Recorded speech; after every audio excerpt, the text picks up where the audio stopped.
नमस्कार, बहुत स्वागत आप सभी का। जी मध्य प्रदेश छत्तीसगढ़ देख रहे हैं आप और आपके साथ मैं हूं कीर्ति दीक्षित। और बीजापुर से बड़ी खबर है, जहां नक्सली हमले में 9 जवान शहीद हुए हैं। मुठभेड़ से लौट रहे थे जवान, स्कॉर्पियो गाड़ी में सवार थे जवान और शहीदों में 8 डीआरजी के जवान शामिल थे। जवानों की गाड़ी का ड्राइवर भी शहीद हो गया है। बीजापुर के लिए रवाना हुए हैं बस्तर आईजी और ये बड़ी खबर आप तक पहुंचा दे, जहां पर संख्या कुल 9 बताई जा रही है। स्कॉर्पियो गाड़ी में दरअसल ये जवान सवार थे। शहीदों में 8 डीआरजी के जवान और जवानों की गाड़ी का ड्राइवर भी शहीद हो गया है। तो नक्सली हमले में 9 जवानों के शहीद होने की जानकारी निकल के सामने आई है और एक्सक्लूसिव तस्वीरें आपको जी मध्य प्रदेश छत्तीसगढ़ लगातार दिखा रहा है, जहां पर बीजापुर में एक बड़ा नक्सली हमला होता है और इस दौरान 9 जवान शहीद हो गए हैं। तो घटनास्थल के लिए रवाना हुए हैं बस्तर आईजी और आपको बता दें कि ये तस्वीरें निकल के सामने आई हैं आईईडी ब्लास्ट को लेकर के, जहां पर नक्सलियों की तरफ से एक बड़ी कायराना हरकत को अंजाम दिया जाता है और ये स्कॉर्पियो गाड़ी आईईडी की चपेट में आती है, जिससे 9 जवान शहीद हो गए हैं। तो 8 डीआरजी के जवान इसमें बताए जा रहे हैं, जबकि स्कॉर्पियो गाड़ी का जो ड्राइवर था वो भी शहीद हो गया है। तो ये घटनास्थल की तस्वीरें हैं और किस तरह से जो स्कॉर्पियो गाड़ी थी वो पूरी तरह से तितर-बितर हो जाती है इस हमले के दौरान और ये आईईडी ब्लास्ट किया जाता है। तो घटनास्थल से तमाम सामग्रियां भी बरामद कर ली गई हैं और आपको बता दें कि ये जो तस्वीरें निकल के सामने आई हैं ये कुटरू इलाके की हैं, जहां पर नक्सलियों की तरफ से आईईडी ब्लास्ट किया जाता है और इस दौरान 9 जवानों के शहीद होने की जानकारी निकल के सामने आई है। तो बड़ा नक्सली हमला और इस दौरान 9 जवान शहीद हो गए।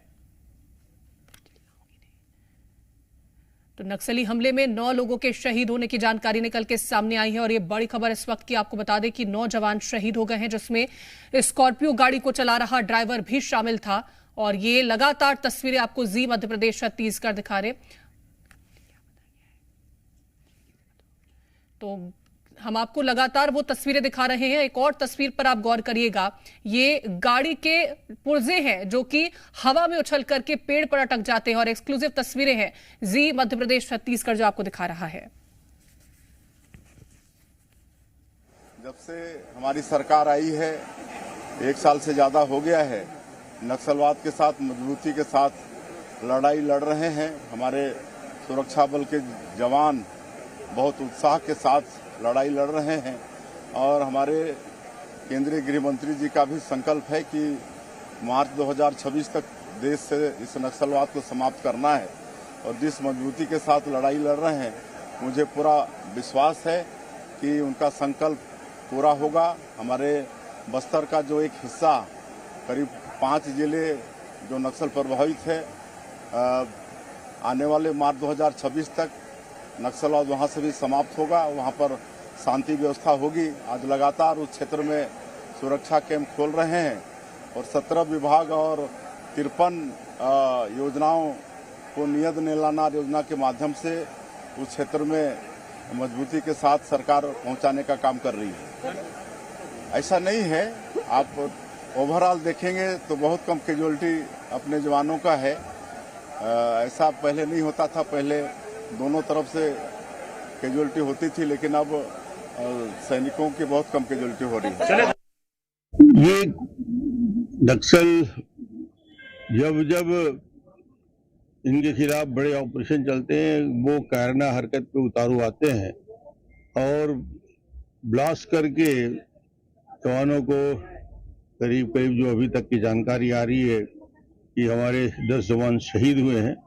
वो निश्चित रूप से इस पूरे घटना में हम अपनी दुख व्यक्त करते हैं। उनके परिवार को इस तकलीफ को सहने की इच्छा शक्ति दे भगवान।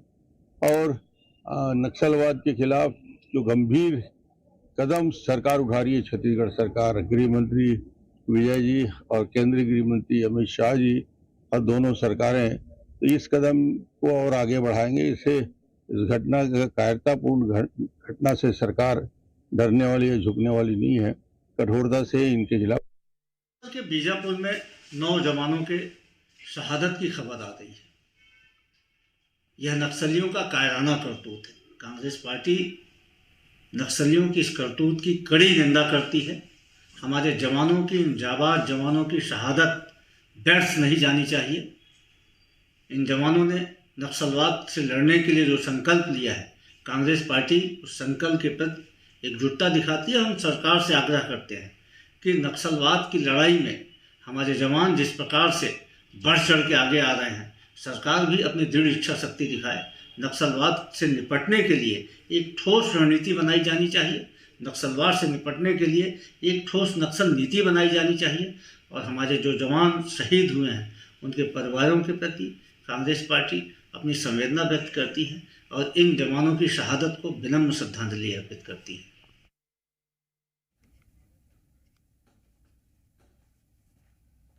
तो बीजापुर से बड़ी खबर, और नक्सली हमला जो हुआ है, सीएम साय ने इसको लेकर के दुख व्यक्त किया है। 9 जवानों के शहीद होने पर दुख जताया है। सीएम ने शहीदों के परिजनों के प्रति संवेदना व्यक्त की है, शहीद आत्माओं की शांति की कामना की। नक्सल अभियान से हताश है नक्सली और जवानों की शहादत व्यर्थ नहीं जाएगी। तो मुख्यमंत्री विष्णुदेव साय की तरफ से शहीदों को नमन किया गया है और साथ ही उनका कहना है कि नक्सल अभियान से नक्सलियों में हताशा आई है, जवानों की शहादत व्यर्थ नहीं जाएगी। तो बीजापुर में नक्सली हमला हुआ है और आपको बता दें कि इस हमले को लेकर के मुख्यमंत्री विष्णुदेव साय ने दुख व्यक्त किया है और उनका साफ तौर पर कहना है कि ये जो शहादत है जवानों की, वो व्यर्थ नहीं जाएगी और शहीदों के परिजनों के प्रति उन्होंने अपनी संवेदनाओं को भी व्यक्त किया है। और बीजापुर हमले को लेकर के पूर्व मुख्यमंत्री भूपेश बघेल ने भी दुख व्यक्त किया है, शहीदों को श्रद्धांजलि दी है, शहादत को नमन किया है और लोकतंत्र विरोधी ताकतों के खिलाफ सब एकजुट है। ये पूर्व मुख्यमंत्री भूपेश बघेल का भी बयान निकल के सामने आया है। तो उन्होंने शहादत को नमन किया है और लोकतंत्र विरोधी ताकतों के खिलाफ सब एकजुट हैं, उनका यह कहना है। और ज्यादा जानकारी लेंगे, संवाददाता सत्यप्रकाश हमारे साथ जुड़ गए हैं। सत्यप्रकाश, एक तरफ मुख्यमंत्री और पूर्व मुख्यमंत्री दोनों की तरफ से शहादत को नमन किया गया है और साफ तौर पर यह कहना है कि व्यर्थ नहीं जाने दिया जाएगा शहीदों का यह बलिदान। देखिए, छत्तीसगढ़ में जिस तरह से नक्सल ऑपरेशन चल रहे हैं और 2026 मार्च तक नक्सलवाद के समूल सफाई का जो लक्ष्य केंद्र सरकार ने रखा है, राज्य सरकार की उसमें सहभागिता है और लगातार उस बाबत कार्रवाइयां भी हो रही हैं। उसके बाद कहीं ना कहीं नक्सली बौखलाए हुई हैं और लगातार इस बात की खबरें सामने निकल के आ रही थी कि नक्सलियों में एक बड़ी बौखलाहट है। इस बात की भी कहीं ना कहीं जानकारियां सामने निकल के आ रही थी कि जिस तरह की बौखलाहट नक्सलियों में है, तो या तो वो कायराना करतूत कर सकते हैं या फिर छिपकर भागने की भी कोशिशें कर सकते हैं, ठिकाने बदलने की भी खबरें आ रही थी। लेकिन इस बीच में जिस तरह से नक्सलियों ने ये जो अपनी एक तरह से कायराना करतूत करके धमक दिखाने की कोशिश की है, इससे ये कहीं ना कहीं जाहिर हो रहा है कि वो अपने वजूद को बचाने के तारतम्य में अपने वजूद को दिखाने की कोशिश कर रहे हैं। हालांकि ये जरूर है कि जिस तरह का लक्ष्य रखा है सरकार ने और जिस तरह की प्रतिबद्धता फिर से मुख्यमंत्री विष्णुदेव साय ने जताई है, डिप्टी सीएम अरुण साव से थोड़ी देर बाद पहले बात हो रही थी, उन्होंने जताई है, जिस तरह से तमाम राजनीतिक दल, कांग्रेस पार्टी की ओर से भी कहे तो पूर्व मुख्यमंत्री भूपेश बघेल या दूसरे जो कांग्रेस के नेता है, उन्होंने भी नक्सलवाद के सफाए में जो है वो जवान आगे बढ़े उसको लेकर बात कही है। तो कहीं ना कहीं जिस तरह से जवानों का मनोबल बढ़ा हुआ है, जिस तरह से ऑपरेशन चल रहे हैं, तो मुझे लगता है वो दिन दूर नहीं जब नक्सलवाद का समूल सफाया होगा। लेकिन उससे पहले नक्सलियों ने एक धमक दिखाने की अपनी कोशिश की है, कायराना करतूत की है और बड़ी क्षति हुई है। 8 डीआरजी के जवान शहीद हुए हैं, एक ड्राइवर वो भी शहीद हुए हैं, तो कुल मिलाकर 9 की शहादत हुई है। और जिस तरह से तस्वीरें हम दिखा रहे हैं दर्शकों को, जो वीडियो हम दिखा रहे हैं दर्शकों को, जो घटना हुई है, कई सारे ऐसी घटनाएं जो है जिससे हमने बस्तर में जाकर कवर किया है, चाहे पूर्व विधायक भाजपा के भीमा मंडावी की हत्या हो, वो भी कमोबेश इसी तरह का ब्लास्ट कम से कम हुआ था और 50 से 60 किलो के आईईडी को प्लांट किया गया था पहले से ही। इस बात की जो है वो जानकारी निकल के आई थी और 10-10, 12-12 फीट गहरे गड्ढे हो जाते हैं ऐसे ब्लास्ट में। और ये सालों पहले आईईडी प्लांट होता है, कई आईईडी ऐसा होता है जो नए भी प्लांट नक्सली करते हैं। कई दफ़ा ऐसी जो है वो आईईडी को विस्फोट नक्सलियों ने किया है जहां पे पक्की सड़कें बन चुकी है, लेकिन वो कई साल पहले आईईडी लगा के रखते हैं और जब उन्हें मौका मिलता है तो इम्बुस लगा के वो ब्लास्ट कर देते हैं। और ऐसी भी कई कई दफा जो है वो घटनाएं नक्सलियों ने अंजाम दिया है। देखिए, आईईडी को बहुत भीतर तक जो आईईडी प्लांट है उसे डिटेक्ट करने की बहुत बेहतर तकनीक का अब तक इजाद नहीं हो पाया, या ऐसा कह सकते हैं कि अभी वो उस तरह की तकनीक मौजूद नहीं है। लेकिन एक हद तक आईईडी को डिटेक्ट करने की कोशिशें होती हैं, और बस्तर में हमने देखा है कि किस तरह से आईईडी को जो है वो डिटेक्टर के जरिए डिटेक्ट किया भी गया है। 10-10 किलो या उससे ज्यादा के वजनी भी आईईडी डिटेक्ट किए गए हैं। लेकिन बहुत गहरे में जो आईईडी प्लांट होता है, उस आईईडी को कई सालों पहले भी प्लांट किया जाता है। और देखिए, कोई मान लीजिए कि एक 10 साल पुराना पेड़ है, उसके सामने किसी आईईडी को किसी पगडंडी में प्लांट कर दिया गया, वहां से आने वाले वक्त में रोड बना है, और वो पेड़ बड़ा हुआ, उस पेड़ पे कुछ ना कुछ ऐसा निशान नक्सली लगाते हैं कि यहाँ इसके सामने हमने आईईडी प्लांट किया, और तार पहले से छोड़ कर रखते हैं। और जब भी मौका मिलता है, एम्बुश उनको लगाना होता है, तो फिर 5 साल 10 साल बाद भी उसी की निशानदेही पे वहां पे एम्बुश लगा के, घात लगा के बैठे रहते हैं, और उस तार के जरिए 2 तारों को आपस में चिपकाते हैं, और कुछ दूरी पे ब्लास्ट होता है, और वहां पे इस तरह की जो है वो दुखद खबरें आ जाती हैं कि हमारे जहां शहीद हो गए। तो उनका जो नेचर है, उनका जो एम्बुश लगाने का नेचर है सीधी, क्योंकि लड़ाई में अब तो नक्सली जो है वो बहुत बैकफुट पे है। पहले ऐसा होता था कि वो मुठभेड़ में सामने आते थे, दोनों तरफ से गोलीबारी होती थी, लेकिन जिस तरह से जवानों ने उन्हें निस्नाबूद करने का ठाना है, और जिस तरह से बहुत पीछे धकेले गए हैं, सीधी लड़ाई लड़ने में तो किसी भी हाल में वो सक्षम नहीं है, तो फिर कैसे? तो इसी तरह का कायराना करतूत करने के फिराक में रहते हैं, और उस फिराक में वो कामयाब हम कह लें कि एक तरह से इस मौके पे जो है वो हो गए, इसलिए इस तरह की घटना हुई। नहीं तो हमारे जवान उनके लगातार छक्के छुड़ा रहे हैं, और वो दिन दूर नहीं है जब नक्सलवाद का पूरी तरह से सफाया होगा। बिल्कुल, वो दिन दूर नहीं है जब नक्सलवाद का पूरी तरह से खात्मा होगा। मैं लौटूंगी आपके पास सत्यप्रकाश, और इस पूरी घटना को लेकर के डिप्टी सीएम अरुण साफ का क्या कुछ कहना है वो भी आपको सुनाते हैं। बीजापुर की आज की जो घटना की जानकारी मिली है, ये नक्सलियों का कायराना हरकत है। ये हताशा में किया गया हुआ कार्रवाई है। ये कायराना हरकत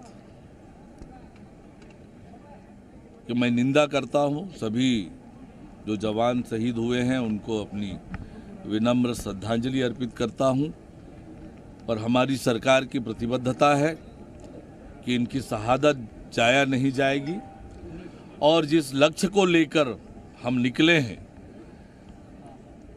मार्च 2026 तक नक्सल मुक्त करने का, वो पूरा करेंगे। तो नक्सल खात्मे का जो लक्ष्य लेकर के चल रहे हैं साल 2026 तक, उसको पूरा करने का दावा सरकार की तरफ से किया जा रहा है। डिप्टी सीएम अरुण साफ भी वो दावा करते नजर आए थे। लेकिन सत्यप्रकाश, जिस तरह से तस्वीरें अब निकल के सामने आ रही हैं, अगर हम घटनास्थल की तस्वीरों को देखें कि गाड़ी के जो परखच्चे हैं वो तक उड़ गए, हवा में पेड़ पर लटका हुआ गाड़ी का ये जो पुर्जा है वो नजर आता है, क्या माना जाए कितना आईईडी इस्तेमाल किया गया होगा इस पूरी घटना को अंजाम देने के लिए? देखिए, मेरा जो अनुमान है या मेरा जो एक्सपीरियंस है ऐसी घटनाओं को कवर करने का, 50 किलो से ज्यादा का आईईडी रहा होगा। इसमें मुझे कोई शक शुबा नजर नहीं आ रहा है, या मेरा अनुभव कहता है कि इसमें कोई 50 किलो से कम का तो हो ही नहीं सकता है। भीमा मंडावी की जो हत्या नक्सलियों ने इसी तरह से एम्बुश लगा के आईईडी ब्लास्ट करके की थी, और उनके साथ साथ कुछ जवानों की भी शहादत हुई थी, उस दरमियान भी कमोबेश, या ये मैं तस्वीरें और वीडियो देख के कह सकता हूं कि इतना ही बड़ा, इससे कुछ ही छोटा मोटा गड्ढा हुआ होगा, और 10-12 फीट की गहराई थी, या मुझे लगता है कि इतना ही बड़ा गड्ढा था वो। और उस वक्त भी 55 से 60 किलो आईईडी का अनुमान लगाया गया था। जो वहां पे कई सारे जानकार थे उनसे भी हमने बातचीत की थी, या इसके अलावा भी 11 जवानों की शहादत, या उससे पहले भी कई घटनाएं हुई है। ये उनकी पहले से तैयारी रहती है, और तैयारी इसलिए रहती है क्योंकि नक्सलियों को भी कहीं ना कहीं इस बात का अनुमान था, जो पिछले वक्त से उनको पीछे धकेलने का, उनको खत्म करने का काम हो रहा है, कि एक ना एक दिन उनका खात्मा निश्चित है। लेकिन उस खात्मे को कब तक रोका जाए, अब नक्सली इस कोशिश में है कि 2026 मार्च तक का जो टारगेट है, और गृह मंत्री जब पिछले दिन आए बस्तर में, तो उन्होंने कहा कि जब मैं बस्तर आऊंगा अगली बार, तो उस वक्त में फिर नक्सलवाद पूरी तरह से खत्म हो गया रहेगा मार्च 2026 के वक्त में, और उस वक्त में हम कहेंगे कि पूरी तरह से बस्तर में शांति आ गई। इस तरह की जानकारी आई थी। तो समझिए कि एक टारगेट लेकर चला जा रहा है। अब नक्सली उस बौखलाहट में जहां भी आईईडी प्लांट करके रखे हुए हैं, मुखबिरों को फिरा के रखे हुए हैं। इस बात की फिराक में मुझे लगता है कि उनका पूरा सूचना तंत्र, उनका पूरा खुफिया तंत्र लगा रहता होगा कि कहां पे हम अपनी धमक दिखाने की कोशिश करें। अब इस एम्बुश में हमारे जवान आज बेहद दुखद है कि वो फंस गए, और जब जवान ऑपरेशन के बाद लौट रहे थे उस दौरान इस एम्बुश में, नक्सलियों के एम्बुश में फंस गए। और बहुत कम देर का, मतलब चंद सेकंड के भी कुछ हिस्सों का मूवमेंट रहता है जिस दौरान नक्सली आईईडी को इस तरह से विस्फोट करते हैं। मतलब कि गाड़ी गुजरी और विदिन सेकंड के भी भीतर ही वो जो दो तार रहते हैं, दोनों तार को चिपकाते हैं और फिर गाड़ी ब्लास्ट हो जाती है। और इतने मास्टर नक्सलियों के बीच उस चीज के रहते हैं कि देखिए किस तरह से इस घटना को भी देखिए अंजाम दिया गया। लेकिन अब वो सब खत्म हो रहे हैं, अब अपने वजूद दिखाने की उनकी कोशिशें हैं और उसमें इन घटनाओं को उन्होंने अंजाम दिया है। लेकिन फिर भी मुख्यमंत्री ने भी कहा है, डिप्टी सीएम भी कह रहे हैं, तमाम जो है वो आला अफसर ये बात कह रहे हैं कि अब जो है वो नक्सलियों का खात्मा बिल्कुल निश्चित है और कार्रवाइयां चल भी रही है। कार्रवाइयां मुझे लगता है और तेज होगी और लगातार इसे लेकर रणनीतियां भी बनाई गई है। अभी भी मुख्यमंत्री इसके अलावा तमाम आला अफसर मॉनिटर भी कर रहे हैं और मुझे लगता है कि तब जबकि नक्सली अब सिमट रहे हैं और अबूझमार का वो घोर नक्सलियों को लेबरोट जोन वाला इलाका, जहां पे भी फोर्सेस जाके नक्सलियों के बड़े बड़े बटालियन के लीडर को निस्नाबूद कर रहे हैं, खत्म कर रहे हैं, जमींदोज कर रहे हैं, उन्हें जो है वहां से सफाया कर रहे हैं, उस वक्त में अब नक्सलियों की मुझे लगता है आखिरी बौखलाहट है। बिल्कुल, और ये बौखलाहट की तस्वीरें ही हैं जहां पर उनकी तरफ से इतना बड़ा एक पूरा हमला किया जाता है और इसमें 9 जवान शहीद हो गए। अनूप अवस्थी हमारे साथ जुड़ गए हैं। अनूप, जो 2 घायल बताए गए थे जवान, अभी उनकी क्या स्थिति है? क्या उसको लेकर के कोई अपडेट सामने आया है? और बस्तर आईजी बीजापुर के लिए रवाना हुए थे, क्या वो पहुंच पाए हैं? अभी इसको लेकर के क्या जानकारी है? बिल्कुल, देखिए बस्तर आईजी सुंदर राज की तकरीबन 40 मिनट पहले यहाँ से चॉपर के जरिए वो बीजापुर के लिए रवाना हो गए थे और हमें जो लेटेस्ट जानकारी मिली है वो वहाँ पहुंच चुके हैं। घायल जवानों को लेकर अभी जो अपडेट आ रहा है वो ये बताया जा रहा है कि उनकी जो स्थिति है वो खतरे से बाहर है। लेकिन क्योंकि ये जो जितना जो तीव्रता थी इस धमाके की, उसमें ये स्पष्ट हो गया है कि 8 जो जवान हैं डीआरजी के और जो एक ड्राइवर है वो मौके पर ही शहीद हो गया। ये काफी बड़ी घटना है बस्तर के लिहाज से, तब खासतौर पर जब 2024 में 217 माओवादियों को सुरक्षा बल के जवानों ने ढेर कर दिया था। ऐसे में कहीं ना कहीं 2025 को लेकर भी माओवादी जानते थे कि फोर्स काफी एग्रेशन के साथ में उनके कोर इलाके में पहुंचेगी और हुआ भी वही। 3 तारीख को माड़ के इलाके में ऑपरेशन लॉन्च किया गया था। जगदलपुर, दंतेवाड़ा और कोंडागांव और नारायणपुर, ये 4 जिलों के डीआरजी के जवान थे। इसके अलावा एसटीएफ के संयुक्त पार्टी तकरीबन 1000 जवान माड़ के लिए रवाना हुए थे। ऑपरेशन को अंजाम दिया गया, 5 माओवादियों को ढेर भी कर दिया गया। लेकिन जब 4 दिन के ऑपरेशन के बाद ये जवान जब वापस लौट रहे थे, सब एक चूक हो गई। फोर्स के जवान चूंकि थक गए थे, जैसा प्राथमिक तौर पे हमें जानकारी मिली है, और उनके माड़ के इलाके से बाहर निकलने के बाद फोर्स को मुख्यालय तक लाने के लिए इन गाड़ियों का इस्तेमाल किया गया और यहीं पे एक बड़ी चूक हुई। माओवादी क्योंकि चाहते ये थे कि जिस तरीके से 2024 में उन्हें लगातार हार मिल रही थी, 2025 में वो कुछ ऐसा करें जिससे बैकफुट में फोर्स जाए, उनका मनोबल गिरे, और ये मनोबल गिराने का ही एक प्रयास है। हमारी यहाँ के जो बस्तर के सीनियर और वरिष्ठ पत्रकार हैं जो कई सालों से बस्तर में नक्सलवाद को लेकर रिपोर्टिंग कर रहे हैं, उनसे भी हमारी चर्चा हुई। वो भी ये बता रहे हैं कि माओवादियों की एक रणनीति है। अरनपुर में, दंतेवाड़ा में 26 अप्रैल को भी ऐसी ही एक घटना को अंजाम दिया गया था माओवादियों के द्वारा। आईडी ब्लास्ट में भी डीआरजी के जवान शहीद हो गए थे। तकरीबन 10 जवान उस घटना में शहीद हुए थे। लगभग वैसी ही एक घटना फिर से हुई है। इस बार ऑपरेशन से लौट रहे जवानों को माओवादियों ने निशाना बनाया है। आईडी ब्लास्ट हुआ, 4 से 5 फीट का ये बड़ा गड्ढा हुआ है।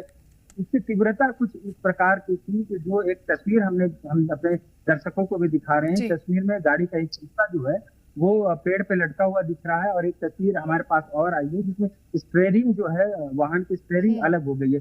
तो आप समझ सकते हैं कि कितना तीव्रता का ये धमाका रहा होगा और इस धमाके की चपेट में वाहन आई है। मौके पर ही बिल्कुल, जवान तो हर एक तस्वीर बयां कर रही है कि कितना भीषण ये पूरा जो हमला था, ये पूरा जो नक्सलियों की तरफ से किया गया वो रहा और इसमें 9 लोग शहीद हो गए। मैं लौटूंगी आपके पास, लेकिन एक बार फिर से अपने दर्शकों को मुख्यमंत्री का क्या कुछ कहना है इस पूरे घटना को लेकर के आपको सुनवाते हैं।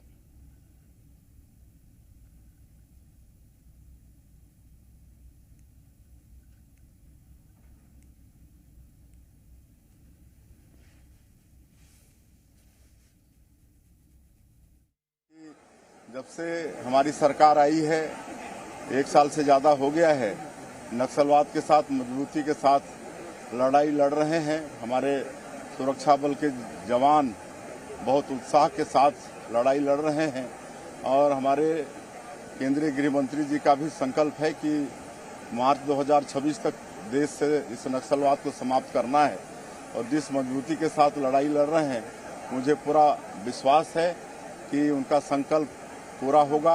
हमारे बस्तर का जो एक हिस्सा, करीब 5 जिले जो नक्सल प्रभावित है, आने वाले मार्च 2026 तक नक्सलवाद वहां से भी समाप्त होगा, वहां पर शांति व्यवस्था होगी। आज लगातार उस क्षेत्र में सुरक्षा कैंप खोल रहे हैं और 17 विभाग और 53 योजनाओं को नियत नीलानार योजना के माध्यम से उस क्षेत्र में मजबूती के साथ सरकार पहुंचाने का काम कर रही है। ऐसा नहीं है, आप ओवरऑल देखेंगे तो बहुत कम कैजुअलिटी अपने जवानों का है। ऐसा पहले नहीं होता था, पहले दोनों तरफ से कैजुअलिटी होती थी, लेकिन अब सैनिकों की बहुत कम कैजुअलिटी हो रही है। मुख्यमंत्री को आपने सुना है और उनका साफ तौर पर यह कहना है कि जो लक्ष्य हमारा है उसको हासिल करने के लिए हर संभव कदम उठाए जाएंगे। अनूप लगातार हमारे साथ बने हुए हैं। अनूप, क्योंकि ये जो तस्वीरें निकल के सामने आई हैं वो उस वक्त की है जब एक स्कॉर्पियो गाड़ी में आईईडी ब्लास्ट होता है, लेकिन जो बाकी के जवान रहे थे वो उनकी क्या स्थिति है, क्या उसको लेकर के कोई जानकारी है? बताया जा रहा है कि तकरीबन आधी दर्जन गाड़ियां थी जिसमें जवान जो सवार थे वो आ रहे थे। जो चपेट में आई वो स्कॉर्पियो वाहन थी। हालांकि इसको लेकर प्रमाणिक रूप से पुष्टि नहीं हुई है। बस्तर आईजी से भी हमने ये सवाल पूछा था। उन्होंने जो शहीद हुए जवान है उनकी जानकारी जरूर दी, लेकिन उन्होंने कहा ये कि फिलहाल ये जब वो मौके पर पहुंचेंगे और कई सारी चीजें इसके बाद ही वो खुलासा कर पाएंगे। लेकिन जब ये जवान वापस लौट रहे थे और ये ब्लास्ट हुआ, उसके बाद वापस फिर से जो जवान थे उन्होंने मोर्चा संभाल लिया है। बेटा पार्टी मुख्यालय बीजापुर से वापस इस कुटरू के इलाके में भेजी गई है। इस पूरे इलाके में तकरीबन अभी फिर से 800-900 जवान पूरे इलाके में तैनात कर दिए गए हैं। लगातार जवानों के पहुंचने का यहाँ पर सिलसिला जारी है। सर्चिंग की जा रही है कि अगर ये रिमोट से अगर ये ब्लास्ट हुआ होगा तो माओवादी हो सकता है इस इलाके में हो। ऐसे में उनको सर्च करके ढूंढा जाना चाहिए और वो प्रक्रिया जा रही है फोर्स के द्वारा भी। बिल्कुल, तो पूरे इलाके में एक बार फिर से जवान जो है वो पहुंच चुके हैं और यहाँ पर सर्च ऑपरेशन भी चलाया जा रहा है। बहुत शुक्रिया सत्यप्रकाश आपका तमाम जानकारी पहुंचाने के लिए और अनूप आपका भी तमाम जानकारी पहुंचाने के लिए बहुत शुक्रिया।